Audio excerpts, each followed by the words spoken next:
bisa kita cegah masuk. Nah, kalau kita tahu ada orang yang sedang berbohong di depan kita, apa tindakan kita?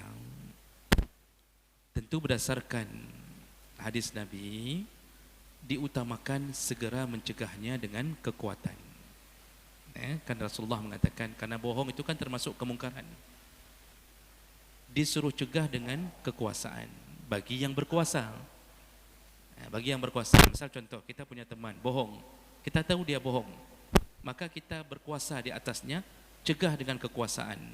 Artinya dengan kekuasaan, apakah dia kita pecat, contohnya, misal berbohong korupsi, misal dia pegahana, padahal naik cupeng lah kan tu. Kekuasaan, kita kebetulan kepalanya, pecat atau mutasi, pindahkan dia.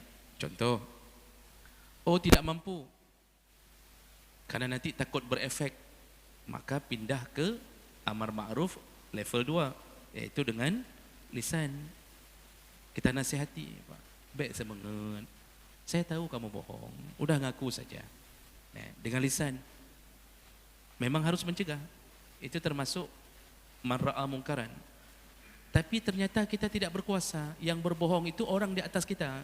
Kalau kita cegah dengan lisan, kita pula yang jadi korban, kita yang dimutasi, kita yang dipindahkan, tidak mampu kita.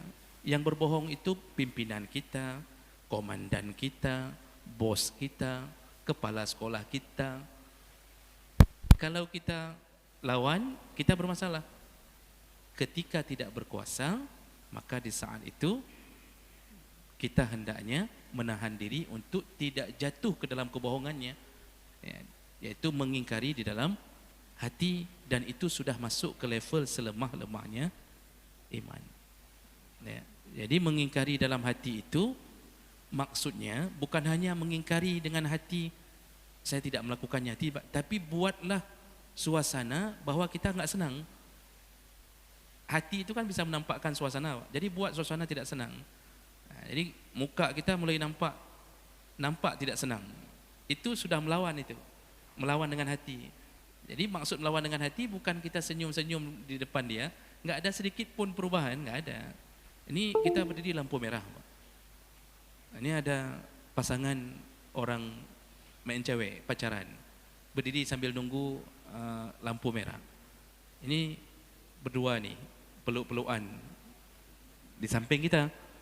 Kita lihat ke samping, takut ini kalau kita lawan bisa jadi anak orang besar, bisa jadi bermasalah. Maka paling kurang kita menampakkannya dengan hati. Bagaimana cara nampakkan? Ya kita beli, Pak. Kita beli samping, kita lihat terusan. Kita jangan ngomong-ngomong apa-apa. Sampai dia berfikir ini mungkin malaikat maut nih yang lihat nih. Kita lihat saja, mata kita melihat.